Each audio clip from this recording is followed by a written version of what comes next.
ஏசாயா 53வது அதிகாரம் அதனுடைய 10வது வசனத்தை வாசிக்க கேட்கலாம். கர்த்தரோ அவரை நொறுக்க சித்தமாகி அவரை பாடுகளுக்கு உட்படுத்தினார். அவருடைய ஆத்துமா தன்னை குற்ற நிவாரண பலியாக ஒப்புக் கொடுக்கும் போது அவர் தமது சந்ததியை கண்டு நீடித்த நாளாய் இருப்பார். கர்த்தருக்கு சித்தமானது அவர் கையினால் வாய்க்கும். எது கர்த்தருக்கு சித்தம் என்பதை தீர்மானிக்கிறது நாம கிடையாது, கர்த்தர். இங்கே யாரை குறித்து சொல்லப்பட்டிருக்கிறது? யார் நொறுக்கப்பட்டதை குறித்து சொல்லப்பட்டிருக்கிறது? சத்ரு அல்ல, அந்நியன் அல்ல, தேவனை அறியாதவனும் அல்ல, தேவனுடைய நேச குமாரன்.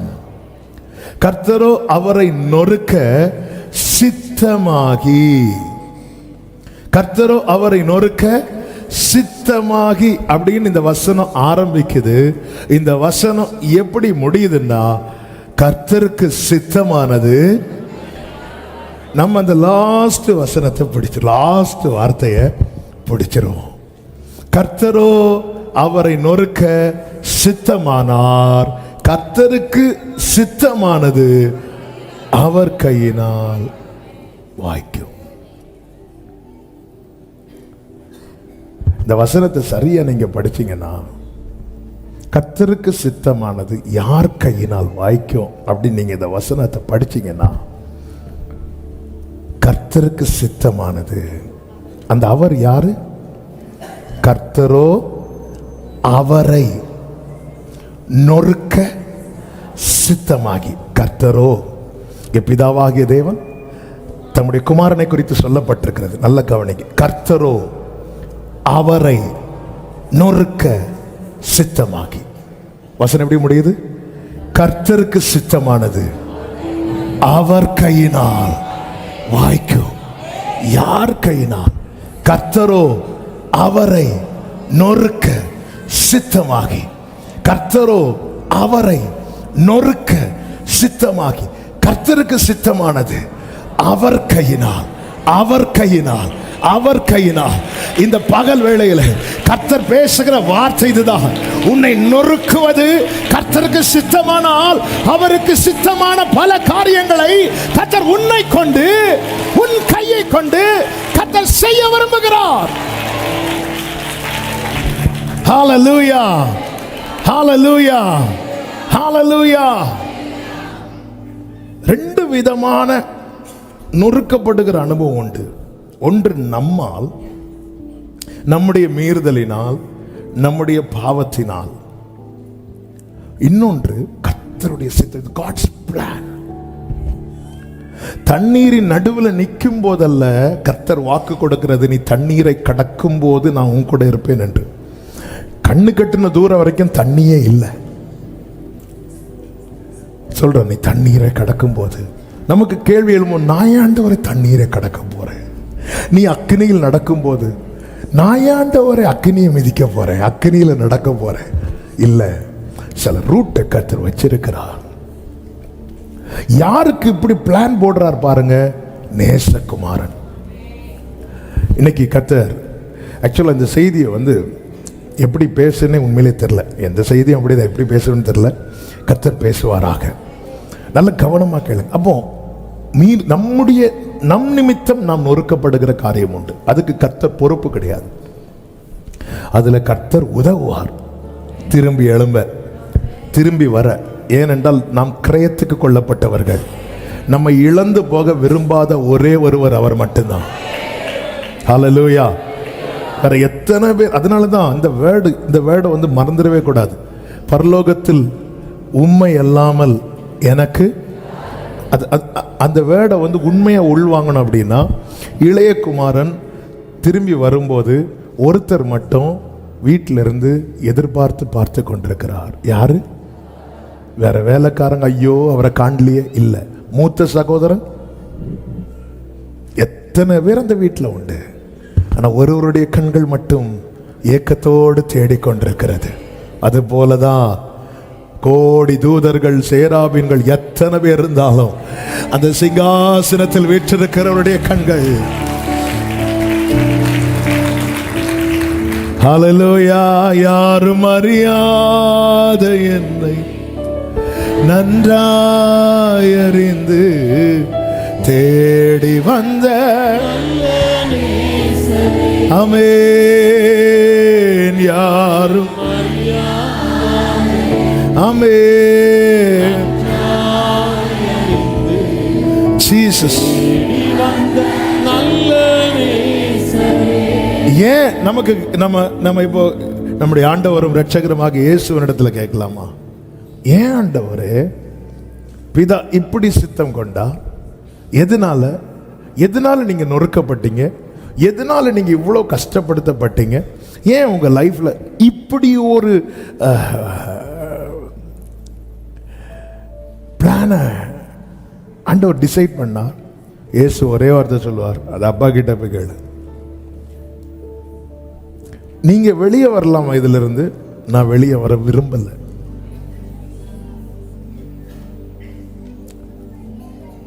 இயேசுவே, நீங்க நினைச்சா இதுல இருந்து வெளியே வரலாமா? நான் வெளியே வர விரும்பல. அதன் அர்த்தம் நான் அப்படி நினைக்கல. நான் கேட்டு பார்த்தேன் என் பிதா கிட்ட. பிதா சித்தம் கொண்டார்னா, நான் திருப்பி சொல்லுகிறேன், இயேசு கிறிஸ்து அடிக்கப்பட்டது நொறுக்கப்பட்டதெல்லாம் மத்தேயு, மார்க்கு, லூக்கா, யோவான்ல பார்க்கிறோம். ஆனா இதெல்லாம் ஏற்கனவே எழுதப்பட்டது. அப்போ தேவ சித்தம் என்பது ஏற்கனவே போடப்பட்டது.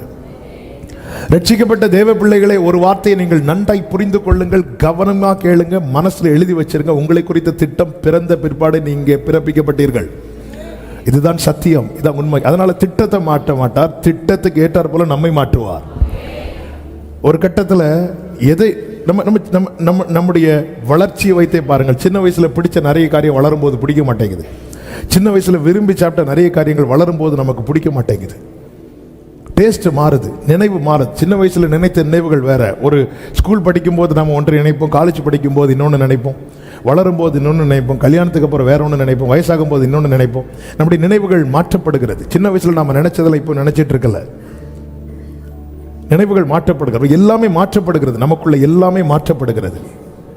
கர்த்தர் என்ன செய்கிறார் தெரியுமா? ஒரு கட்டத்தில் அந்த சித்தத்துக்கு நேராக நம்முடைய பார்வையை மாற்றுகிறார், நம்முடைய நினைவுகளை மாற்றுகிறார், ஒரு இடத்துல கொண்டு வந்து நிறுத்துகிறார். அந்த இடத்துல தான் நம்ம அறியாம நாம கேட்போம், நான் என்ன செய்ய சித்தமாயிருக்கிறேன். அந்த இடத்துல கொண்டு வந்து நிறுத்த என்ன செய்ய வேண்டும் என்பதையும் அவரே தீர்மானிக்கிறார். ஆண்டவருடைய ஆலோசனையும் ஆண்டவருடைய யோசனைகளும் அவருடைய செயல்களும் ஆச்சரியமானவைகள், அதிசயமானவைகள். அதில் ஒன்றுதான் சில நேரத்தில் கர்த்தர் என்ன செய்கிறார் அப்படின்னா, நொறுக்க. ஆனா இதுல ஒரு காரியம் கேரண்டி. என்ன காரியம் அப்படின்னா, ஆமென், கர்த்தரோ அவரை நொறுக்க சித்தமாகி அப்படின்னு சொல்லிட்டு 11வது வசனத்தில் சொல்லப்பட்டிருக்கிறது, அவர் தமது ஆத்தும விருத்தத்தின் பலனை கண்டு திருப்தி ஆவார். கர்த்தர் யார நொறுக்க சித்தம் வைத்தார்களோ அந்த நொறுங்குதலுக்கு பிற்பாடு ஒரு திருப்தி உண்டு. ஒரு திருப்தி. அது எப்படி திருப்தியாக்குனாராம்? கண்டு, காண வைத்து. இன்னைக்கு நெருக்கத்தின் பாதையில நொறுங்கி வந்திருக்கிற சில உள்ளங்களோடு தான் கர்த்தர் இந்த வார்த்தையை பேசுகிறார். இன்னைக்கு நெருக்கத்தின் நொறுங்குதல்ல இருக்கிறோம். நாளைக்கு அடுத்த வசனம் எழுதப்படும், கண்டு. எத்தனை பேர் நம்பி சொல்ல போறீங்க? வலது கரத்தை உயர்த்தி, நான் கண்டு திருப்தியாவேன். கர்த்தர் என்னை காண வைத்து திருப்தியாக்குவார். ஆமென் சொல்லுங்க பார்க்கலாம். ஆமென், ஆமென், ஆமென். ஹல்லேலூயா. கர்த்தருக்கு மகிமை உண்டாவதாக. 2 கொரிந்தியர் 4வது அதிகாரத்திலே அப்போஸ்தலனாகிய பவுல் சொல்லுகிற ஒரு காரியம் உண்டு.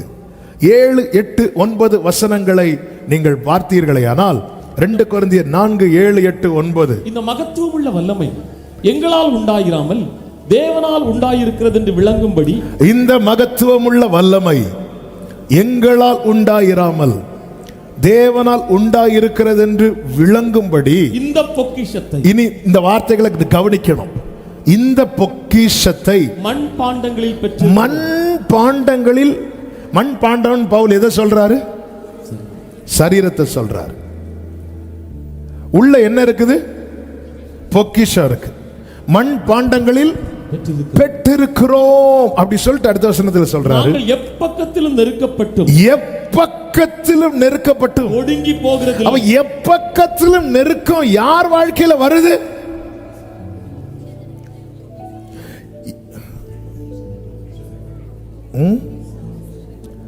இங்க பொக்கி கேக்குது, அங்க ஷம் கேக்குது. நீங்க ஐக்கியமா இருக்கணும்னு சொல்றது உண்மைதான், ஆனா இப்படியெல்லாம் இருக்க கூடாது. ஏன்னா சிலர் வந்து ஃபர்ஸ்ட் வேர்டை சத்தமா சொல்லுவாங்க, அடுத்த வேர்டை விழுங்கிடுவாங்க. சிலர் ஃபர்ஸ்ட் வேர்டை விழுங்கிடுவாங்க, அடுத்த வேர்டை அப்படி கனெக்ட் ஆயிட்டு. பொக்கிஷம் எந்த வீட்டில் திருடன் ஏறுவான்?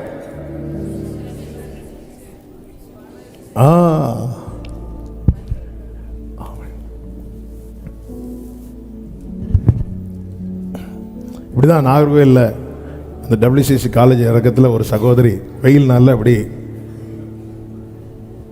முக்காடு போட்டு அப்படி நடந்து போயிட்டு இருக்கிறாங்க.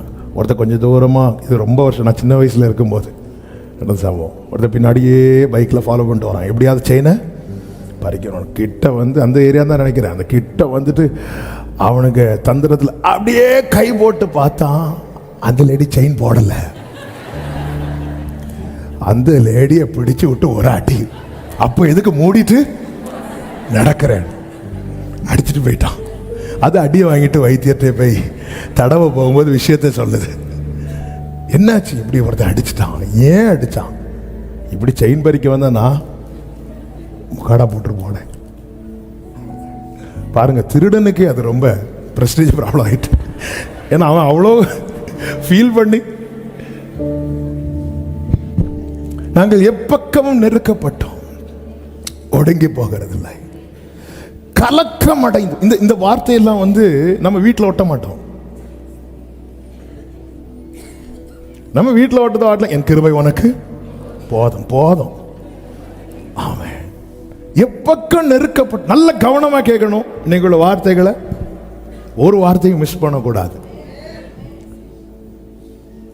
ஆக்சுவலி இந்த வார்த்தை வந்து 2 வாரத்துக்கு முன்னாடி ஒரு சாட்டர்டே நைட்டே பேசுறோம்னு தியானித்தேன். கொஞ்சம் தியானித்ததுனால சாட்டர்டே நைட்டு கொஞ்சம் கூட ஆண்டவர் தியானிக்க வைத்தார், அப்படியே பெண்டிங்கில் போட்டேன். ஆனால் போன வாரத்திலேருந்து ஆவியானவர் திரும்ப திரும்ப இந்த வார்த்தைகளை, நான் அடிக்கடி சொல்லுகிற வார்த்தை, செய்தி எல்லாருக்கும் கொடுக்கப்படும், ஆனால் சில உள்ளங்களுக்கு அது ரேமா. செய்தி எல்லாருக்கும், சிலருக்கு அது ரேமா. ரேமானா என்ன தெரியுமா?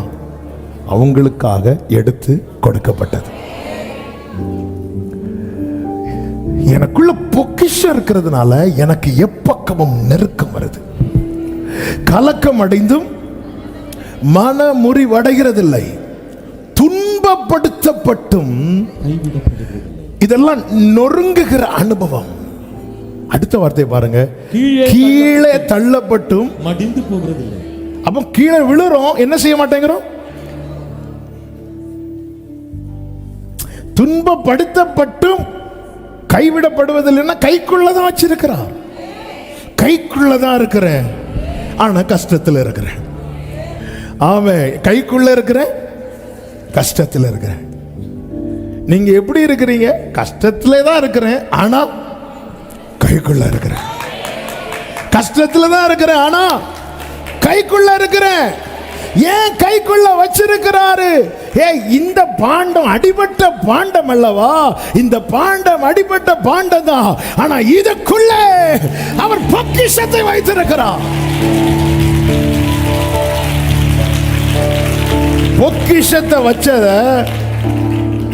நம்ம பொக்கிஷம் வைத்த காரியத்தெல்லாம் சேஃபா வச்சிருப்போம். பீரோவை எங்க வச்சிருப்போம்? சொன்னா தெரிஞ்சிடல பக்கத்துல, அதனால என்ன பண்ண மாட்டேன், சொல்ல மாட்டேன்.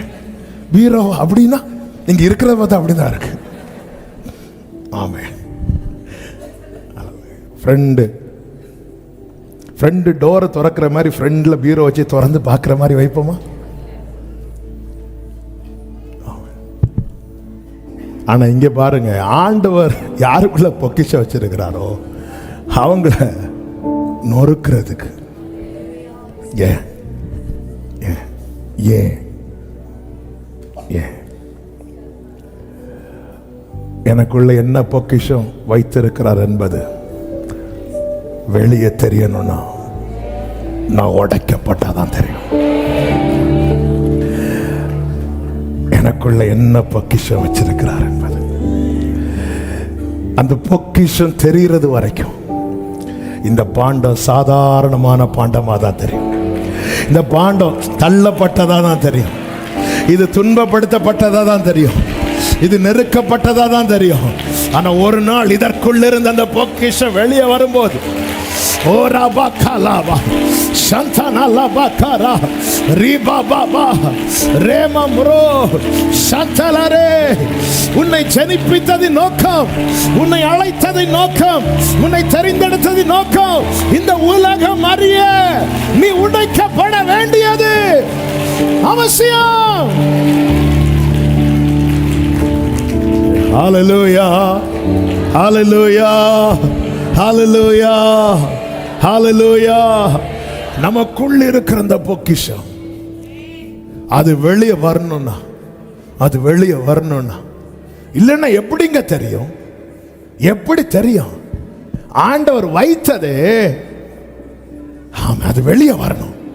வேதம் சொல்லுகிறது, கர்த்தருடைய மகிமை வெளியரங்கமாகும், மாம்சமான யாவும் ஒரு நாள் வரும்.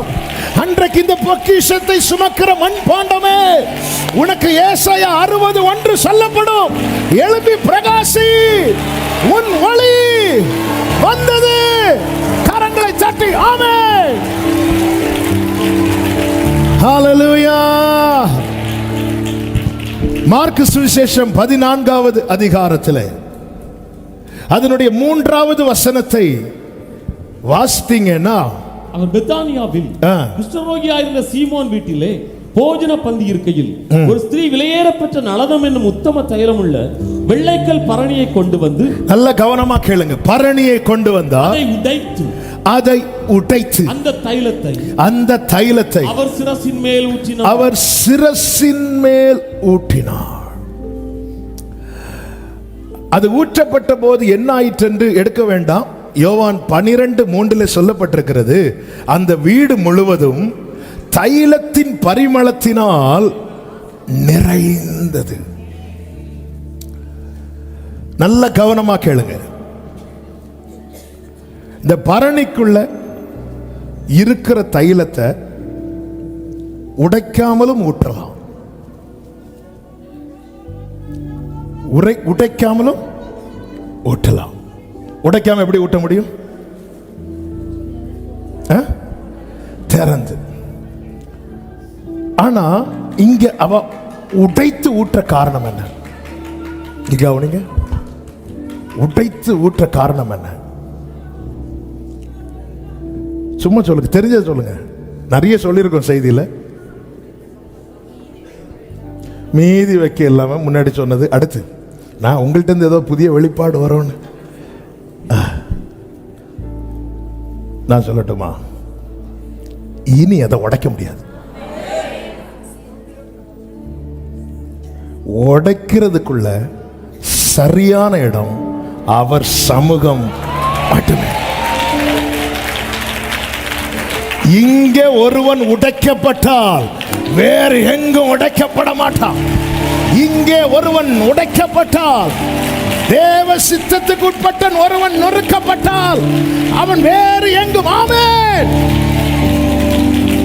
நான் உடைக்கப்படுவது உம் சித்தம் என்றால் உடைகிறேன் ஐயா, உம் சித்தம் நிறைவேற்ற நான் அழுவது.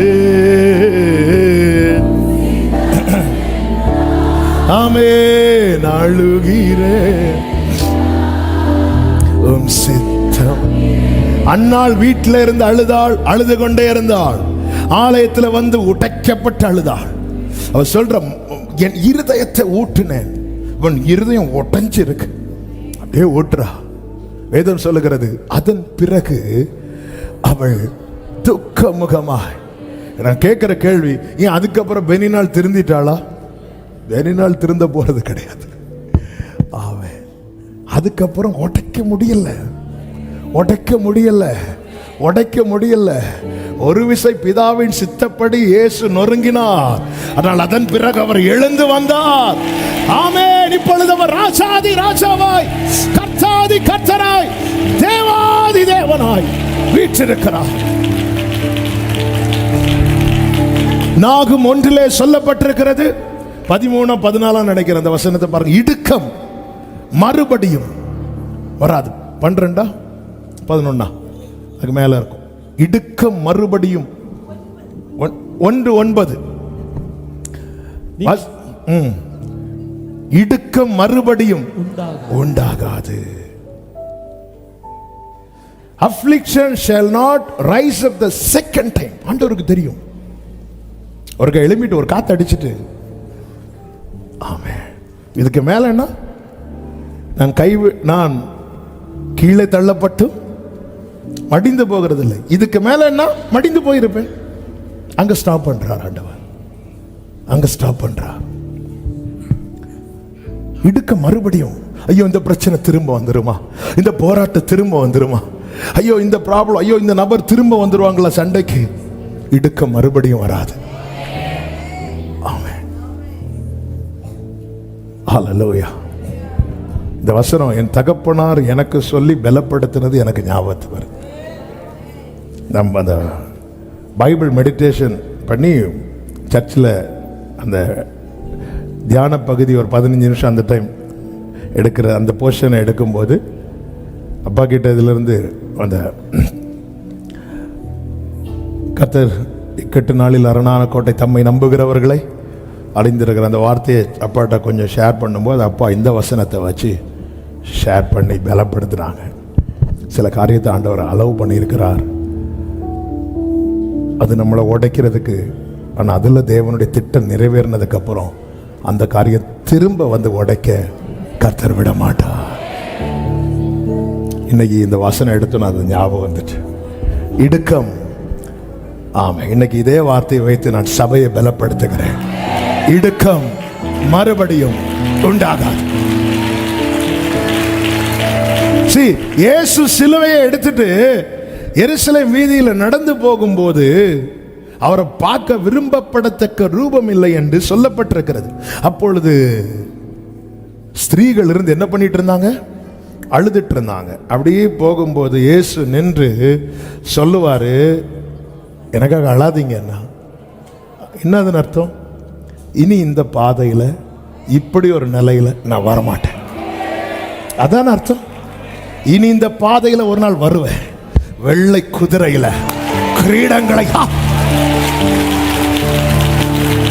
ஜீசஸ்,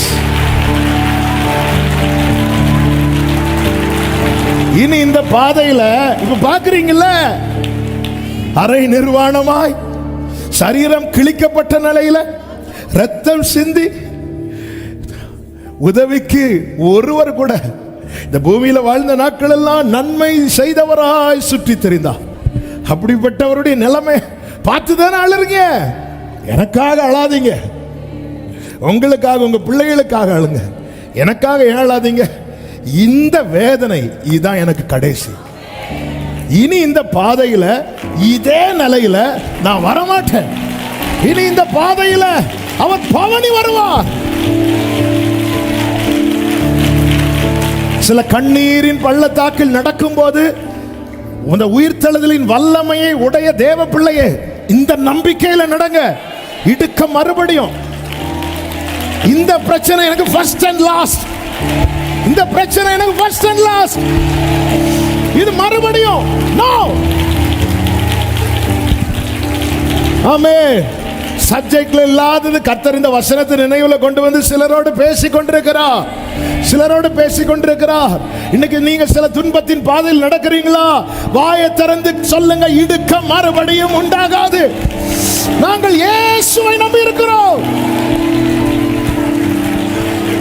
ஆமென் சொல்லுங்க பார்க்கலாம். ஆமென். சில நெருக்கம் வரும்போது பிள்ளைங்க வந்து கேட்பாங்க, என்னம்மா நமக்கு இப்படி ஒரு கஷ்டம் வந்துட்டு. இதான் லாஸ்ட்பா, இனி வராது, இனி வராது. சில போராட்டம் வரும்போது வந்து கேட்பாங்க, என்னம்மா இப்படி ஒரு போராட்டம், இதான் லாஸ்ட், இடுக்க மறுபடியும் உண்டாகாது. ஆமென்.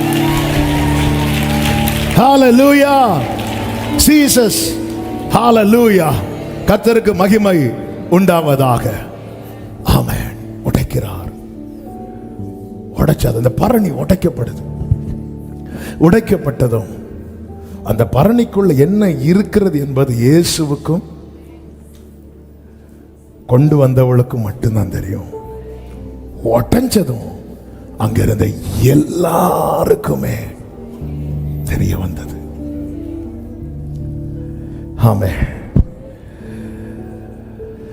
நம்ம மேல இருக்கிற அழைப்பு அழைத்தவருக்கும் பிற்பாடு கொஞ்சம் நமக்கும் தெரியும். ஆனா ஒரு கட்டத்தில் தேவன், ஆமென், பக்கத்தில் பார்த்து சொல்லுங்க, உங்களுக்குள்ள இருக்கிற பொக்கிஷம் வெளிப்படும் டைம் வந்துட்டு. ஆமென். ஹalleluya. சிலர் இருக்கிறத பார்த்தா அது வெளிப்படலைனாலும் பரவாயில்ல. ஹalleluya. ஏன் வெளிப்படணும் தெரியுமா? அது வெளிப்பட்டாதான் நம்முடைய ஓட்டு முடியும் போதும் முடிந்ததுன்னு சொல்ல முடியும். அது வெளிப்படாம சித்தம் செய்ய முடியாது. சித்தம் செய்ய முடியாம ஓட்டத்தை ஜெயத்துடன் ஓடி முடிக்க முடியாது. ஓட்டத்தை ஜெயத்துடன் ஓடி முடிக்க முடியாமல் நீதியின் கிரீடத்தை சுதந்திரிக்க முடியாது. ஆண்டவருடைய வழி நடத்துதல், ஆண்டவருடைய திட்டமிடுதல், ஆண்டவர் நடத்துகிற எல்லா காரியமும் நம்முடைய நன்மைக்காக மாத்திரமே. நான் உடைக்கப்படுவது உம் சித்தம் என்றால் உடைகிறேன் ஐயா, உம் சித்தம் நிறைவேற நான் அழுவது. ஆமென். அழுகிறேன் ஐயா, உம் சித்தம் நிறை. உடைந்து போனேன், உடைந்து போனேனா, உம் கரத்தில் வைத்தீரே அழுகையெல்லாமே,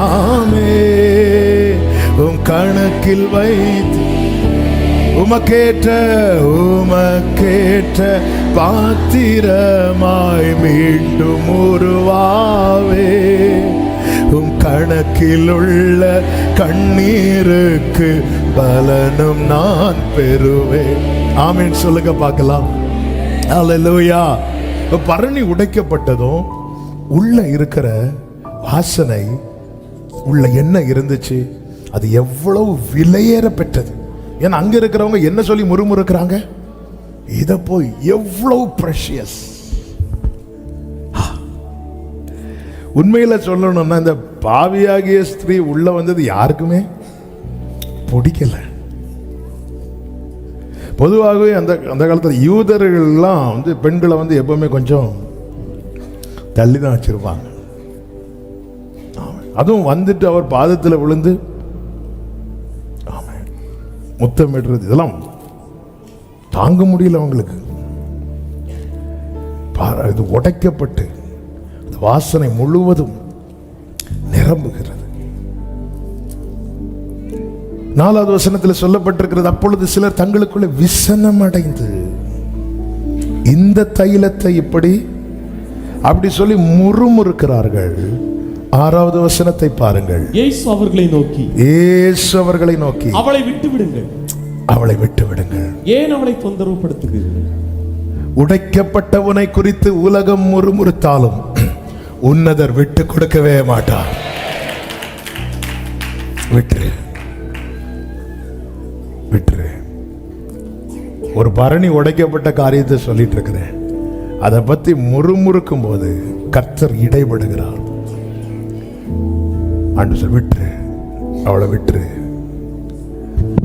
இந்த பகல் வேளையில் என கேட்கிற அன்பு சகோதரா சகோதரி,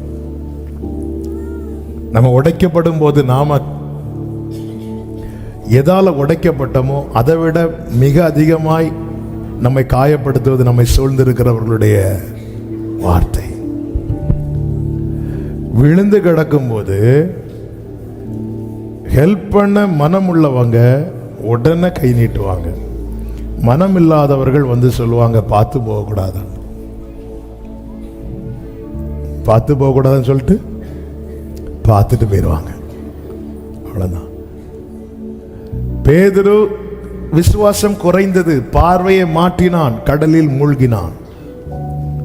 ஆண்டவரேன்னு சொல்லும் போது உடனே அற்ப விசுவாசியன் உடனே கூப்பிடல. வேதம் சொல்லுகிறது உடனே அவன் கையை பிடித்து. இதுதான் ஆண்டவர். அதான் நாங்கள் துன்பப்படுத்தப்பட்டும் கைவிடப்படுவதில்லை. தானியேலின் புஸ்தகத்திலே சொல்லப்பட்டிருக்கிறது 10வது அதிகாரத்தில், இனி எனில் பேச்சில்லை. 15 நான் தரையை நோக்கி பேச்சற்று போனேன். 17 சொல்றார், இனி எனில் பலன் இல்லை, எனில் மூச்சும் இல்லை. இனி என்கிட்ட ஒண்ணுமே இல்லை. இனி என்று சொல்லும் போது என்கிட்ட இல்ல இல்ல இல்ல இல்ல இல்லன்னு சொன்னதும் 18வது வசனத்துல, அப்பொழுது மனுஷ ரூபமான ஒருவன் திரும்ப என்னை தொட்டு, திரும்ப என்னை தொட்டு. இல்லன்னு வரும்போது தொட்டவங்க எல்லாம் கையெடுக்கிறாங்க. ஆனா ஒருத்தர் இப்பதான் தொடணும்னு சொல்லி, நான் ஏற்கனவே உன்னை தொட்டு இருக்கிறேன் இல்ல, இதுதான் நாங்க முந்தி உங்களுக்கு ஹெல்ப் பண்ணி இருக்கிறோம்ல, இதுதானே நம்ம சொல்றது. அன்னைக்கு ஒரு பிரச்சனை வரும்போது நான் ஹெல்ப் பண்ணல, சும்மா சும்மா வந்தா எப்படி? இது பொதுவா எல்லாருடைய வாக்கு. இதுக்கு யாரும் விதிவிலக்கே கிடையாது. நானும் விதிவிலக்கு கிடையாது, யாரும் விதிவிலக்கு கிடையாது. அதனாலதான் கர்த்தர் சொன்னார், நான் மனிதன் அல்ல. எபிராயிமே, நான் உன்னை எப்படி கைவிடுவேன்? நான் மனிதன் அல்ல. இனி என்னில் ஒண்ணு இல்லைன்னு சொன்னதும் ஆண்டவர் பார்த்தார், இவனை ஒரு விசை கூட தொடணும். திரும்ப தொட்டு என்னை திடப்படுத்தி. எப்படி திடப்படுத்தி இருப்பார்? போட்டோம்னா அது நம்ம சொல்லி திடப்படுத்துறது.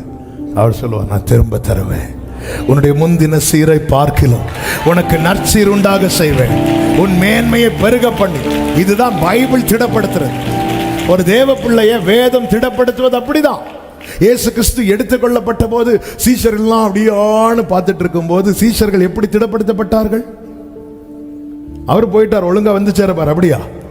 இல்ல, அவர் எப்படி போனாரோ அப்படியே வருவார்.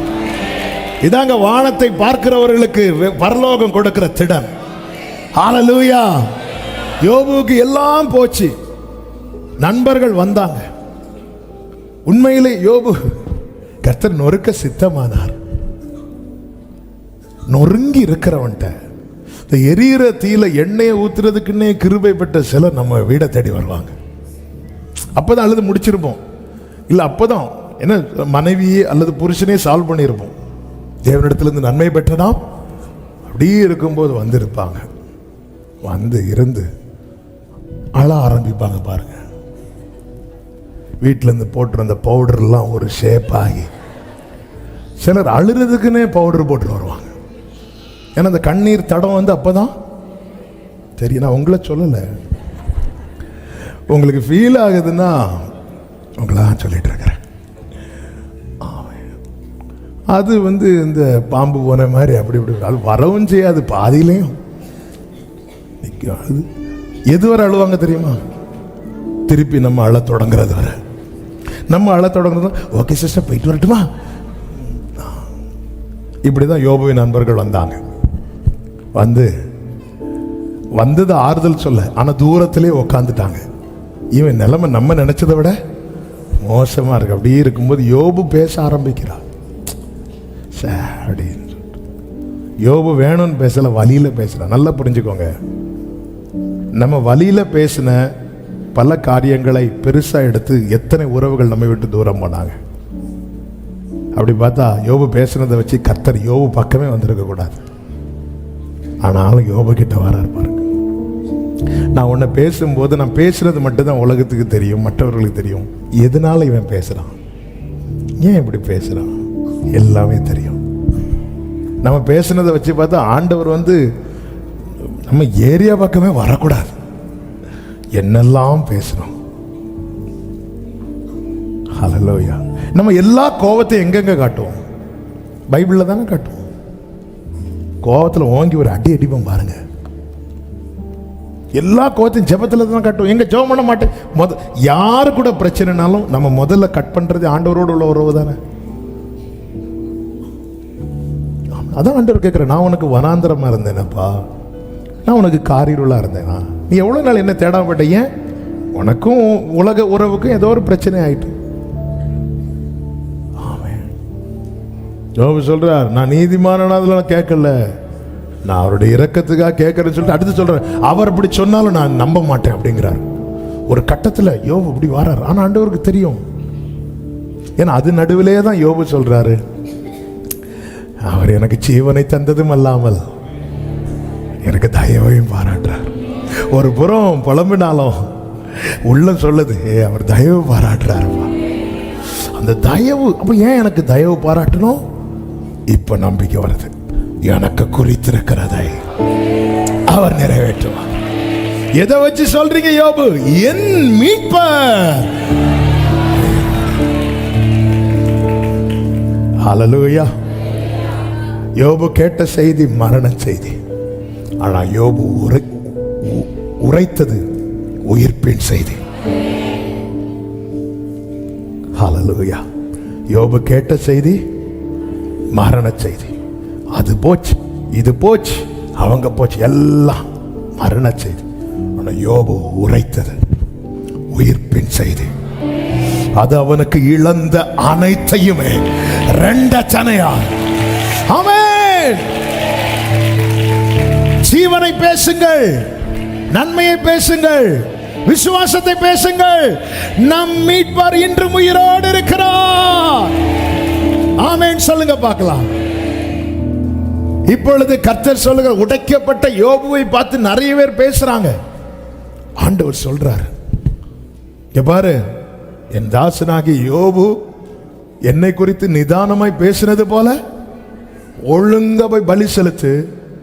நான் யோபுவின் முகத்தை பார்த்து உங்க மேல நான் இறக்க வைப்பேங்கிறார்.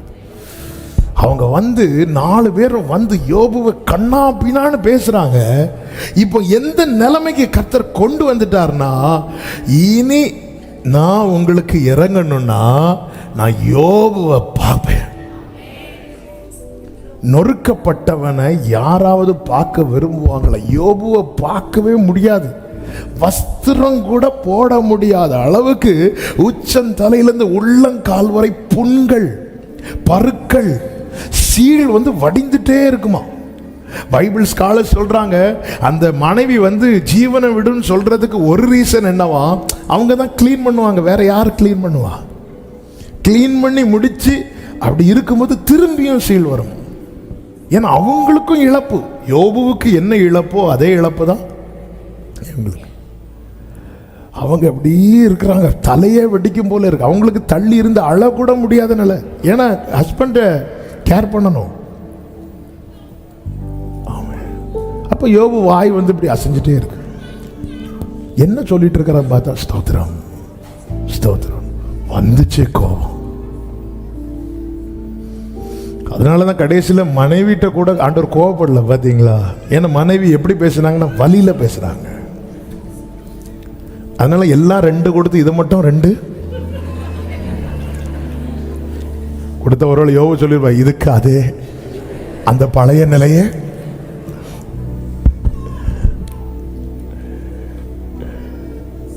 இப்போ கர்த்தர் சொல்றார், இப்படிப்பட்ட யோபுவை யாருக்குங்க பார்க்க முடியும்? கர்த்தர் சொல்றார், எந்த பிரச்சனை இல்லாம நல்ல ட்ரெஸ் பண்ணி வந்திருக்கிற அந்த 4 நண்பர்களை பார்த்து இன்னைக்கு யோபு சொல்ற, நான் தெருவில் போனா என்னை பார்த்துட்டு முகத்தை மறைக்கிறாங்க, எழுந்து ஓடுறாங்க. ஏன்னா சகிக்கல யோபுவை பார்க்க. ஆண்டவர் சொல்றாரு, நான் உங்களுக்கு ஏதாவது செய்யணும்னா என் கண்ணு யோபுவை பார்க்கும். அதுவும் கரெக்டா சொல்ற, அவன் முகத்தை நான் பார்த்து. 42வது அதிகாரம் 8வது வசனத்துல என் தாசனாகிய யோபுவும் உங்களுக்காக வேண்டுதல் செய்வான். நான் அவன் முகத்தை பார்த்து உங்களை உங்கள் புத்தியினத்துக்கு தக்கதாக நடத்தாதிருப்பேன். நான் அவன். அடுத்த வசனத்தை வாசிங்க. அப்பொழுது தேமானியனான எலிப்பாசும் சூகியனான பில்தாதும் நாகமாத்தியனான சோப்பாரும் போய் கர்த்தர் தங்களுக்கு சொன்னபடியே செய்தார்கள். அப்பொழுது கர்த்தர் யோபின் முகத்தை பார்த்து, கைகளை உயர்த்தி ஆமென் சொல்லுங்க பார்க்கலாம். அவர் பார்ப்பேன் சொன்னா பார்ப்பார், செய்வேன் சொன்னா செய்வார், நடத்துவேன் சொன்னா நடத்துவார், தருவேன் சொன்னா தருவார். காரணம் நம் மீட்பர் உயிரோடு இருக்கிறார். ஆமென் சொல்லுங்க பார்க்கலாம். உடைக்கப்பட்டது வர ஆமென். அந்த ஸ்திரீயை உடைத்த பிறகு அந்த ஸ்திரீயை பத்தி பேசல, அதுக்குள்ள இருக்கிற தைலம், அதோடைய வேல்யூ, இதை பத்தி தான் பேசிட்டு இருக்கிறாங்க. இனி உலகம் பேச போகிறது உங்கள் குறைகளை குறித்தல்ல, உங்களுக்குள்ளிருந்து வெளிப்படும் அவர் மகிமையை குறித்து. ஆமென் சொல்லுங்க பார்க்கலாம். நியாயாதிபதிகள் புஸ்தகத்துல 1-2 வார்த்தைகளை டச் பண்ணிட்டு அப்படி நம்ம செபிக்க போகிறோம். ஆண்டவர் பாருங்க, இந்த சம்பவத்துக்குள்ள போகல, கிதியோனை கொண்டு கர்த்தர் யுத்தத்துக்கு மீதியானியரை மேற்கொள்ளும்படி கொண்டு போகிறார். அப்பொழுது 300 பேர் கடைசியில் தெரிந்தெடுக்கப்படுகிறார்கள். கிதியோன் அவர்களை பார்த்து சொல்லுகிறார். 16வது வசனம், 7:16. நியாயாதிபதிகள் 7:16. அந்த 300 பேர் 3 படையாக வகுத்து அவர்கள் ஒவ்வொருவன் கையிலும் ஒரு எக்காலத்தையும் வெறும் பானையையும் அந்த பானைக்குள் வைக்கும் தீவட்டியையும் கொடுத்து. எக்காலம் என்ன பானை? எல்லாரும் சொல்லுங்க, சத்தமா சொல்லுங்க. வெறும் பானை. ஆமென். வெறும் பானையும். அடுத்த வார்த்தை, அந்த பானைக்குள் வைக்கும் தீ. அப்ப தீவட்டி இப்ப எங்க இருக்கு? தீவட்டி எதுக்கு? பக்கத்துல சூடு வைக்குதா? நீங்க இருக்க பார்த்தா அப்படிதான். தீவட்டி எதுக்கு? வெளிச்சம். ஆனா அது எங்க இருக்கு? பானைக்குள்ள இருக்கு. இனி இந்த வெளிச்சம் வெளியே வரணும்னா அடுத்த வார்த்தை, அவர்களை நோக்கி நான் செய்வதை பார்த்து அப்படியே நீங்களும் செய்யுங்கள். 19வது வசனம், நடுஜாமத்தின் துவக்கத்தில் ஜாமக்காரரை மாற்றி வைத்த பின்பு கிதியோனும் அவனோடு இருந்த 100 பேரும் அந்த ஜாமத்தின் துவக்கத்திலே பாளையத்தின் முன்னணியில் வந்து எக்காளங்களை ஊதி தங்கள் கையில் இருந்த பானைகளை உடைத்தார்கள். 20வது வசனம், 3 படைகளின் மனுஷரும் பானைகளை உடைத்து தீவட்டிகளை வெளியே இழுத்து தங்கள் இடது கைகளிலும் பிடித்துக் கொண்டு கர்த்தருடைய பட்டயம், கிதியோனுடைய பட்டயம் என்று சத்தமிட்டு பாளையத்தை சுற்றிலும். அடுத்த வார்த்தை, அப்பொழுது பாளையத்தில் இருந்தவர்கள் எல்லாரும் சிதறி. உன்னை உடைப்பது உன்னை சிதற பண்ணுவதற்கல்ல, உன் நன்மையை சுதந்திரிக்க விடாதபடி பாளையத்தில் இருக்கிற மீதியானியரை.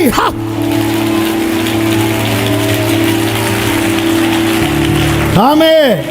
என் வாழ்க்கையில எக்காலம் வேலை செய்யணும்னா, என் வாழ்க்கையில எனக்குள்ள இருக்கிற பொக்கிஷம் வெளிப்படணும்னா, என் வாழ்க்கையில கர்த்தருடைய பட்டயம் என் பட்டயமா இருக்கணும்னா, உடைக்கப்பட வேண்டிய இடத்துல உடைக்கப்பட்டுதான் ஆகணும். ஹalleluya. உள்ள அவர் ஒண்ணு வைக்கலன்னா வெறும் பானை. ஹalleluya. வெறும் பானை. அவர் உள்ள வச்சதுனாலதான் நீதிமான் பனையை போல, இல்லைன்னா பானையை போல. வெறும் பானை. ஆமே. இந்த வெறும் பானையை தூக்கி போட்ட என்ன ஆகும்? உடையும். ஆனா இன்னும் ஏன் உடையாம இருக்கு? பொக்கிஷம். இந்த பானை ஒரு நாள் உடையும். அன்னைக்கு நான் அல்ல சிதறுவது. ஹalleluya, ஹalleluya, ஹalleluya. பானை உடைஞ்சதுக்கு அப்புறம் பேச்சு என்ன பேச்சாரு? கர்த்தருடைய பட்டயம். இதெல்லாம் நம்முடைய வாழ்க்கையில எப்போங்க வெளிப்பட போகுது? ஆமென். இந்த நான் என்கிற பானை உடையட்டும். ஆமென். நான் யார் தெரியுமா? அந்த நான் போடுற இடத்துல பானைன்னு போடுங்க. கண்ணாடியை பார்த்து 2 தடவை பேசுங்க. அதுக்கு ஒரு வாழ்க்கையில் நீங்க இந்த பானை யார் தெரியுமா? ஒரு 2 வாட்டி, ஒரு 4 வாட்டி, இல்லை உங்க ஒய்ஃப்ட்ட போய் பேசுங்க. அப்படியே பேசுவோம். ஆமாம். இல்லை நீங்கள் ஹஸ்பண்ட்ட போய் பேசுங்க. அவ்வளோதான். உள்ள தீவட்டி இருக்குப்பா, உள்ள ஜீவன் இருக்கு, உள்ள அவருடைய ஒளி இருக்கு, உள்ள பொக்கிஷம் இருக்கு. உடஞ்சா ஜெயம், உடஞ்சா ஜெயம், உடஞ்சா ஜெயம். அவ்வளோ இமீடியட்டா. எனக்கு ரொம்ப பிடிச்ச ஒரு வார்த்தை, இந்த பானை உடைந்ததும் அவரவர் தங்கள் நிலையிலே நின்றார்கள். இன்னைக்கு நம்முடைய நிலையில சரியா நிக்க முடியல, ஏன்னா உடையல. நமக்குன்னு ஒரு நிலையை வச்சிருக்கிறாருங்க. அங்கே இருக்கிறோம், இங்கே இருக்கிறோம், எங்கேயோ இருக்கிறோம், எப்படியோ போயிட்டு இருக்கிறோம். என்ன வாழ்க்கைன்னு தான் கேட்கிறோம். ஒரு சரியான ஒரு ஸ்டாண்ட் இல்லை. ஏன் இல்லை? உடைய வேண்டிய நிறைய காரியம் உடையல. உள்ள நிறைய இருக்கு. ஏங்க, உள்ள இருக்கிறது வெளியே தெரிஞ்சாதான். நாங்க மலை மேல இருக்கிற பட்டணம் விளக்க கொளுத்தி யாராவது உள்ள வைப்பானா? இல்லையே. என்ன யூஸ்? இந்த பகல் வேளையில இன்னைக்கு கர்த்தர் லீவு தந்து நிறைய பேரை கொண்டு வந்திருக்கிறார். ஆமாவா இல்லையா? இயேசுவின் நாமத்துல நம்பி ஒப்பு கொடுங்க. உங்க வாழ்க்கையிலும் சொல்லப்படும், கர்த்தருடைய பட்டயம், கிதியோனின் பட்டயம் உங்களுக்காக எக்காலம் ஊதப்படும். கர்த்தருடைய யுத்தம் நடக்கும். ஆமென் சொல்லுங்க பார்க்கலாம். ஆமென் சொல்லுங்க பார்க்கலாம். இப்படி உடைக்கப்பட்ட ஆமென் ஆண்டவர் சமூகத்தில், ஆண்டவர் என்ன சித்தம்? ஆண்டவர் உடைக்கும் போது என்ன நடக்கும்? ஒன்று, உள்ள இருக்கிறது வெளியே வரும். 2வது, திரும்ப பணிய ஆண்டவருக்கு ரொம்ப ஈஸியாயிரும். ஆமென். பழைய பில்டிங்கை மெயின்டைன் பண்றதை விட அதை இடிச்சு புதுசா கட்டுறது ரொம்ப ஈஸி. ஆமென். நம்ம சர்ச் ஒர்க்கு கூட சைடு பின்னாடி, இப்போ நான் நிற்கிற இடம் பழைய சர்ச், இதெல்லாம் கிடையாது. இதுக்கு பாதி தான் உண்டு. இந்த இடம் வேலையெல்லாம் 1 மந்த்ல முடிச்சிட்டு குயிக்காக நடந்துச்சு. ஆனால் இந்த போஸ்டனையும் அந்த பழைய பில்டிங்கையும் சேர்க்கிற காரியம் இருக்கு.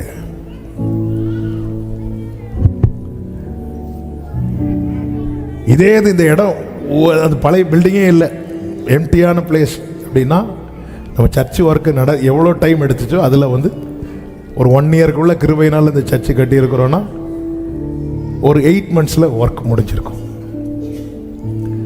நம்ம உடைக்கப்பட்டுட்டோன்னு வைங்களேன், ஆண்டவருக்கு வேலை செய்கிறது ரொம்ப ஈஸி.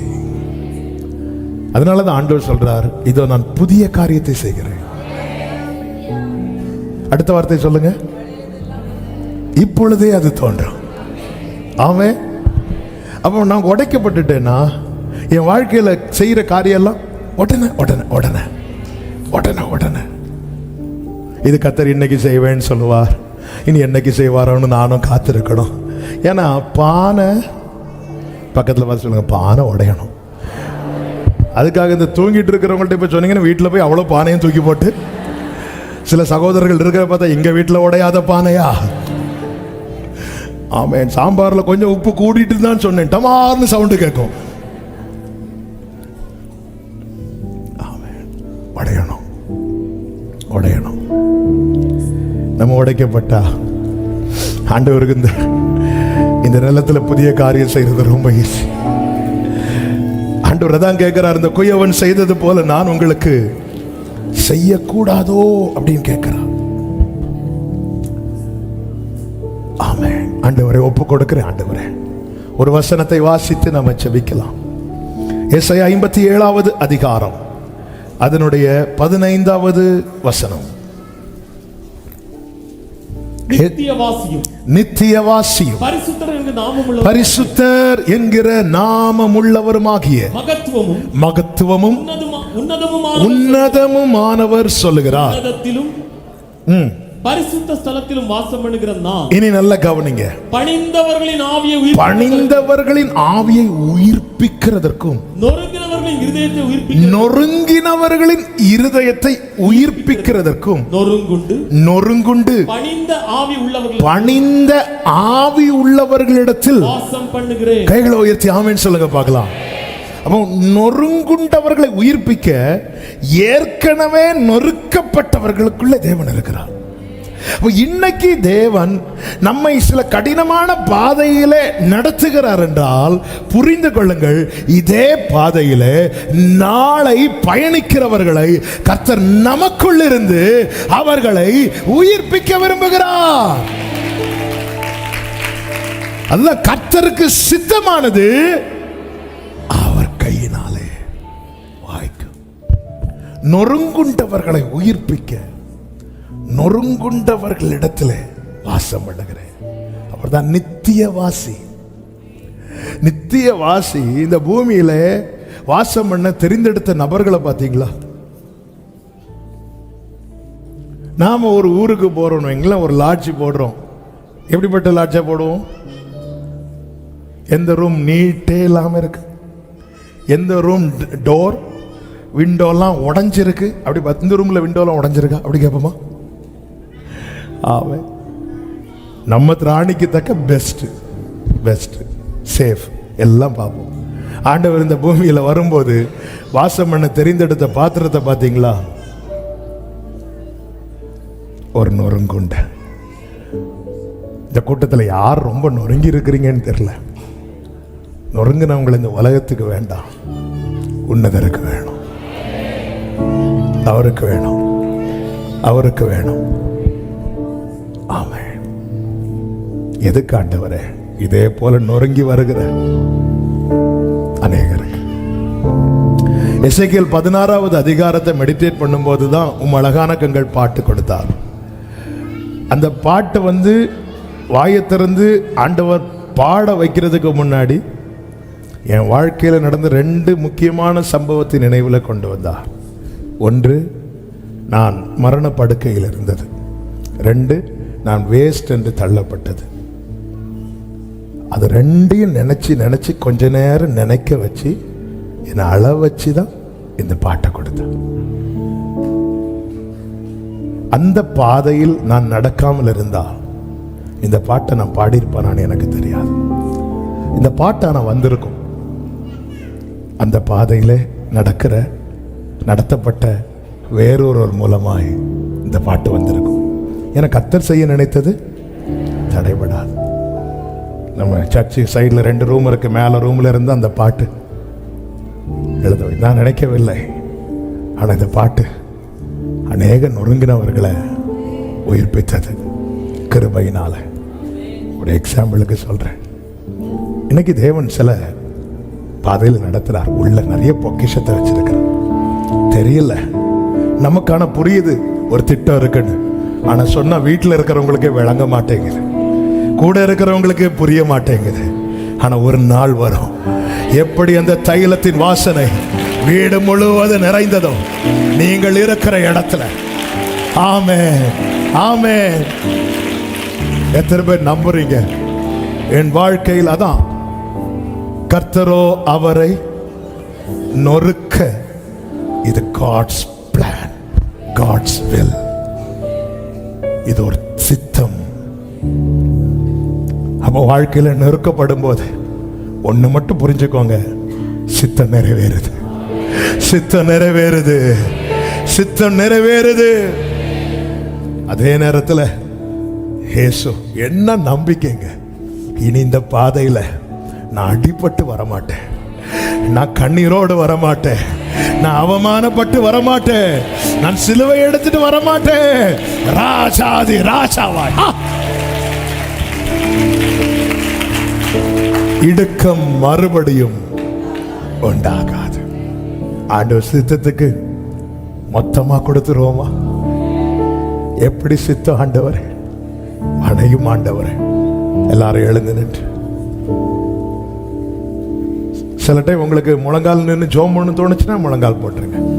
ஒரு 5 மினிட்ஸ் நம்ம செபித்து முடிக்க போகிறோம்.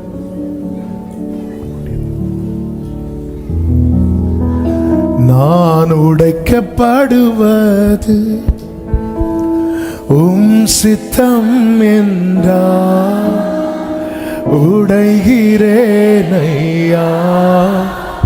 உம் சித்தம் நிறைவேற நான் அழுவது உம் சித்தம் என்றால் அழுகிறேனையா, உம் சித்தம் நிறைவேற உடைந்து போனே நானும் கரத்தில் எடு என் அழுகையெல்லாமே உம் கணக்கில் வைத்தீரே, உடைந்து போனே நான்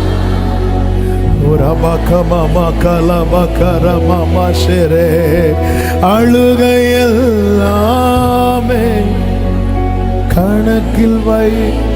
ரெண்டு கரங்களை உயர்த்தி உமக்கேற்ற பாத்திரமாய் மீண்டும் உருவாவே, கணக்கில் உள்ள கண்ணீருக்கு பலனை நான் பெறுவேன். ஓ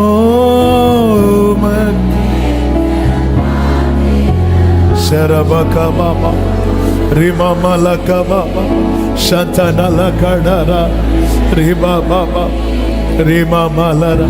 அப்படியே கண்களை மூடி ஆண்டவர்கிட்ட அப்படியே ஒப்பு கொடுங்க. உடைக்கப்பட்ட பாத்திரம் போல ஆனேன் என்று தாவீது சொல்லுங்க. நான் உடைக்கப்பட்ட பாத்திரம் போல, உடைந்த பாத்திரம் தெரியும் தேவன் பயன்படுத்து. இது யாருக்கு பாடுங்க. உடைந்த சரமால கரமா. உங்களுக்கு தெரியும்பா, உங்களுக்கு தெரியும்பா. ஆமென். இது உதவாத ஏரே மாமலரோ ஷேலரே தரா. ஆமென்.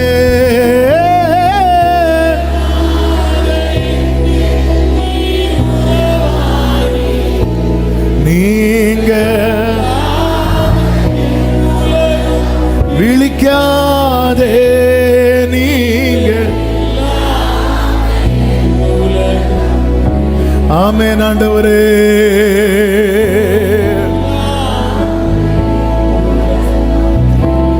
தகப்பனே நன்றி, தகப்பனே நன்றி.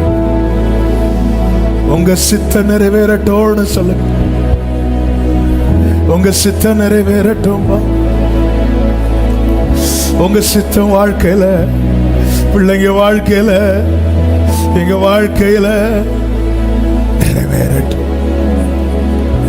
சித்தம் நிறைவேறச்சுன்னா க்ளோரி எழும்பி பிரகாசிக்கணும்னா சித்தம் உங்க மேல இருக்கிற அழைப்பை மற்றவர்கள் அறிந்து கொள்ள போறாங்க. உங்க மேல தேவன் வைத்த அபிஷேகத்தை மற்றவர்கள் அனுபவிக்க போறாங்க. உங்க மேல இருக்கிற தேவ திட்டத்தை மற்றவர்கள் அறிந்து கொள்ள போறாங்க. உங்களுக்குள்ளே தேவன் வைத்த பொக்கிஷத்தை மற்றவர்கள் காண போகிறார்கள். ஆமென், ஆமென். ஆண்டவர் கேட்கிறது ஒன்னே ஒண்ணுதான். இந்த குயவன் செய்தது போல நான் செய்யக்கூடாதா? ஆமென். அந்த ஒரு முழுமையான அர்ப்பணிப்பு எத்தனை பேர் கொடுக்க விரும்புறீங்க? ஆண்டவரை இடிக்கிறீங்களா? ஆண்டவரே, எரேமியாவை அழைக்கும் போது கர்த்தர் என்ன சொல்லி வார்த்தை வைப்பார் தெரியுமா? பார், எரேமியா 1:10 நல்ல கேளுங்க. பிடுங்கவும், இடிக்கவும், அழிக்கவும், கவிழ்க்கவும். அங்க ஃபுல் ஸ்டாப் வைக்கல. அங்க ஃபுல் ஸ்டாப் வச்சிருந்தா இந்த பைபிளை நம்ம தொட்டிருக்கவே மாட்டோம். அங்க ஒரு கமா போட்டுட்டு கட்டவும் நாட்டவும் உன்னை நான் இன்றைய தினம் ஹalleluya. அப்போ கட்டி எழுப்ப, நிலை நிறுத்த அவர் முதல்ல என்ன செய்யறாரு? இடிக்கிறார். சிலதை பிடுங்கிறார், சிலதை அழிக்கிறார். ஆமென். இது தேவ சித்தம், தேவ சித்தம். அதே வசனத்துல தான் கட்டவோ நாட்டவோ ஆண்டவர் நொறுக்க சித்தமாயிட்டார்னா அடுத்து பெருசா வைக்கிறதுக்கு திட்டம் வச்சுட்டார்னா. இப்போ சர்ச்சில் இருக்கிறவங்க, ஆன்லைன்ல பார்க்கிறவங்க, ஆண்டவரே உங்க சித்தம் எதுவோ அது எங்க வாழ்க்கையில நிறைவேறட்டும் நம்பி ஒப்பு கொடுக்கிறவங்க அப்படியே 2 கரங்களை உயர்த்து. உங்க கையில தர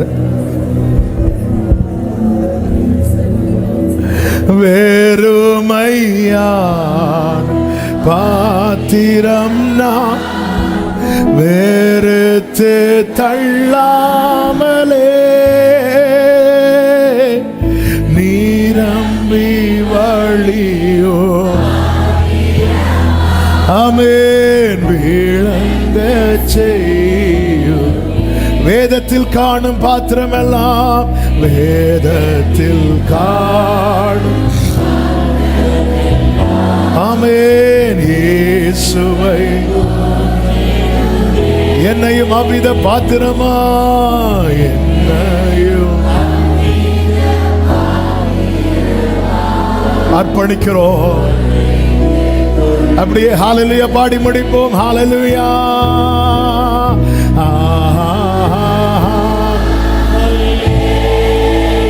கர்த்தர் உங்களில் மகிமைப்படுவார். உங்க வாழ்க்கையில மகிமைப்படுவார். உங்க பிள்ளைங்க வாழ்க்கையில மகிமைப்படுவார். அவர் நல்லவர், அவர் நல்லவர், கிருபை உள்ளவர்.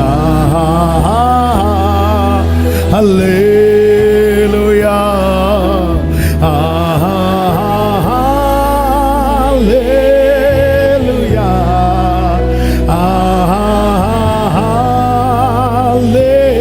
அல்லேலூயா.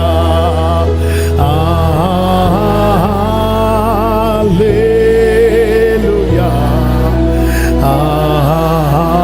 நல்ல கரங்களை தட்டி தேவனுக்கு மகிமை. முழு பலத்தோடு, முழு பலத்தோடு. ஆமென், ஆமென், ஆமென், ஆமென். ஹalleluya. பரிசுத்த பிதாவே, நல்ல தகப்பனே, நன்றியோடு உம்மை துதிக்கிறோம், ஸ்தோத்திரிக்கிறோம், மகிமைப்படுத்துகிறோம், வாழ்த்துகிறோம். உங்க கிருபை மிகவும் பெரியது. இந்த நாளிலும் ஆண்டவரே எங்களை கிருபையாய் உங்க சமூகத்தில் கொண்டு வந்து பாட, துதிக்க, ஆராதிக்க, செபிக்க வைத்தீர். ஸ்தோத்திரம்.